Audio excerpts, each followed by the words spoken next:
asrolmadim seni. Men sendan roziman. Mendan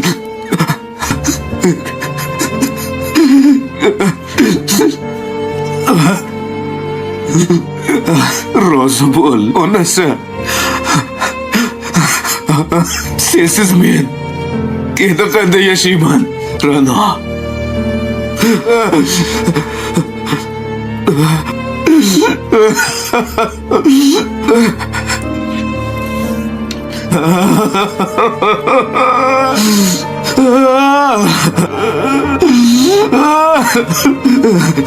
Onasi, nimaga meni nega tashlab ketding? Bolalarimga nima deyman? Ey Xudo!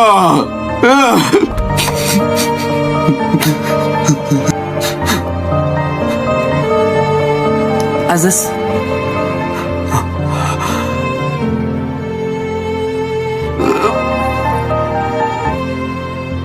erkak yig'ildi. Yo'q. Mayt topchib ketadigan vaqt bo'ldi. Sartan xola. Qanaqa qilib yashayman endi? Chiq bolam. Uni ham qiynama. Erkaklar olib chiqib ketamiz deyishyapti. Yana 5 daqiqa o'tiring, iltimos xola. Yana 5 daqiqa yonida bo'ling hozir. Xola, iltimos qilaman. Bergim kelmayapti.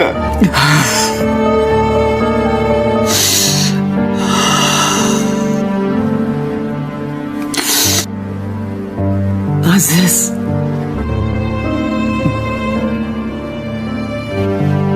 Ra'no.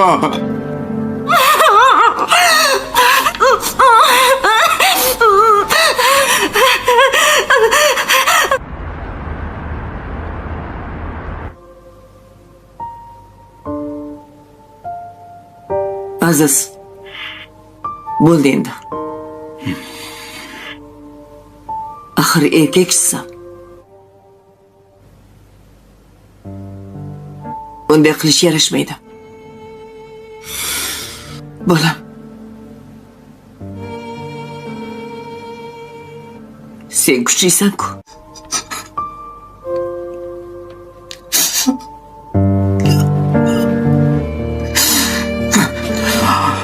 Ra'no. Meni kechir.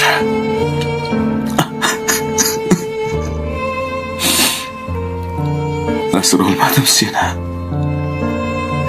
Men sendan roziman. Mendan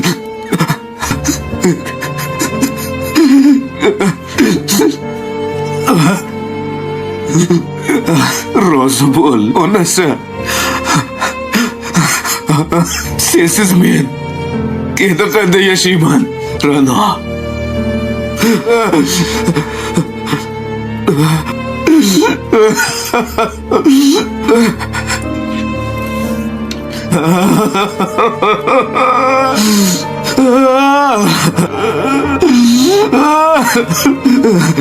Onasi.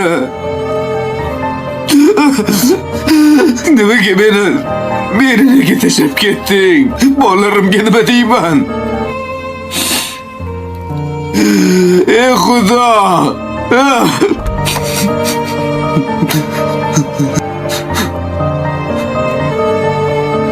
Aziz.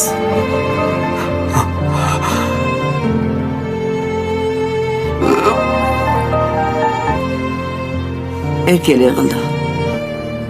Yo'q. Mayt topchib ketadigan vaqt bo'ldi. Sartan xola. Qanaqa qilib yashayman endi? Chiq bolam. Uni ham qiynama. Erkaklar olib chiqib ketamiz deyishyapti. Yana 5 daqiqa o'tiring, iltimos xola. Yana 5 daqiqa yonida bo'ling hozir. Xola, iltimos qilaman. bergim kelmayapti.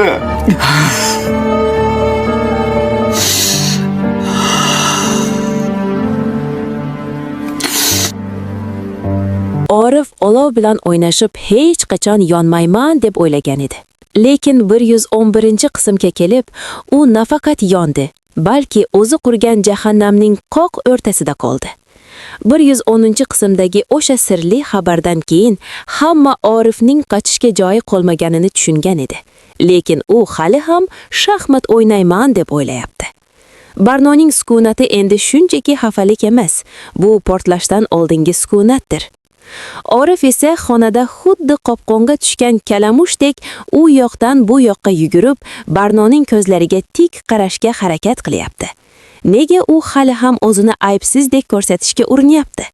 Uning har bir "jonim, tushunarsiz vaziyat bo'ldi" degan gapini eshitganimizda, ekranning u tomonida turib, shunchalik ham surbet bo'ladimi odam, degimiz keladi. Barnoning ko'zlaridagi o'sha sovuqqonlikni ko'rib turib ham, u yana bitta imkoniyat so'rayotgani kinoyaning eng yuqori nuqtasi emasmi? Orif hali ham o'zining eski ishbilarmon niqobini taqib olgan, lekin u niqob allaqachon yirtilib, ostidagi iflos haqiqat ko'rinib qolganini hamma sezmoqda. Barno esa unga shunchaki qarab turibdi. U endi javob kutmayapti. U shunchaki Orifning o'z yolg'onlarida qanday qilib bo'g'ilishini tomosha qilyapti. Orif o'sha sirli xabarni yozgan odam bilan Barnoning ko'z o'ngida uchrashishga majbur bo'lganida, u qaysi yolg'onni tanlaydi? G'ururinimi yoki oilasining so'nggi bo'laklarinimi? Qaynona podshoning 111-qismdagi diplomatiyasiga esa alohida Oskar berish kerak. U o'z o'g'lining barcha kirdikorlarini xuddi gilamning tagiga supurilgan changdek yashirishga urinyapti. Nega bizning seriallardagi qaynonalar har doim "kelin, sabr qiling" deyishdan charchashmaydi, lekin o'g'illariga "odam bo'l" deyishga killari bormaydi? U 111-qismda Barnoning yoniga kelib, yana o'sha eski "bolalarning kelajagi" degan qo'shig'ini ayta boshlaganida naqadar munofiq bo'lish mumkinligini isbotlab qo'ydi. U Orifning xiyonatlarini erkak kishining adashishi deb ataydi-yu, lekin Barnoning o'z g'ururini himoya qilishini oilani buzish deb baholaydi. Bu qanday mantiq? Orif esa onasining ortiga yashirinib, o'zini go'yo vaziyat qurbonidek ko'rsatishga urinyapti. Uning uy ichidagi namunali ota roliga kirib olgani va bolalari bilan o'ynayotgan sahna tomoshabinning asablarini o'ynash uchun maxsus tayyorlangandek. U haqiqatdan ham bolalari bilan bu fojiani yopaman deb o'ylaydimi, yoki u shunchaki Barnoning zaif nuqtasidan foydalanishga urinyaptimi? Laziza esa bu paytda burchakda turib, bu butun sirkni kuzatyapti va uning tabassumi 111-qismning eng qo'rqinchli lahzasiga aylandi. Qaynona Barnoga o'sha sirli qutini berganida, u oilani saqlab qolishni xohladi yoki Barnoning o'tmishi haqidagi dahshatli haqiqatni yashirish uchun so'nggi chorasini qo'lladimi? 111-qismning markaziy voqeasi Orifning o'tmishidagi o'sha rangsiz soya kutilmaganda uy ostonasidan kirib kelishi bo'ldi. Mana senga haqiqiy bomba. Orifning yuzidagi rang xuddi oq matodek oqarib, ko'zlari kosasidan chiqib ketayozganida, biz uning barcha qahramonligi bir soniyada yo'q bo'lganini ko'rdik. Nega u bu odamdan bunchalik qo'rqadi? Bu shunchaki biznes sherigimi yoki Orifning Barnodan yashirgan eng qora siri uning boshqa oilasi haqidagi haqiqatmi? G'iybatchilar allaqachon bu haqda ming xil nazariya to'qib bo'libdi, lekin 111-qismdagi uchrashuv hamma narsani oydinlashtirdi. Barno o'sha mehmon bilan salomlashganida Orifning o'tirgan joyida qotib qolishi kinoyaning cho'qqisi bo'ldi. U o'zini Nietzsche qiroli deb hisoblagan edi, lekin endi u o'z o'yinining qurboniga aylandi. Hamma dasturxon atrofida o'tirganida havodagi keskinlik shunchalik kuchli ediki, uni pichoq bilan kessa bo'lardi. Orifning qo'llari titrab, choy piyolasini ushlab olmayotganini ko'rmadingizmi? Bu uning imperiyasi qulayotganidan darak emasmi? Orif o'sha mehmonning og'zini yopish uchun nima taklif qildi? Pulmi? Yer mulkmi yoki u o'zining Barnoga bo'lgan sadoqatini ham sotishga tayyormi? 111-qismning finali bizni shunday nuqtada qoldirdiki, endi 112-qismni kutish haqiqiy asab buzarlikka aylanadi. Barno qism oxirida sumkasini yig'madi. U boshqacha, kutilmagan bir ish qildi. U Orifning ko'zlariga tik qarab, o'sha sirli hujjatni stol ustiga tashladi.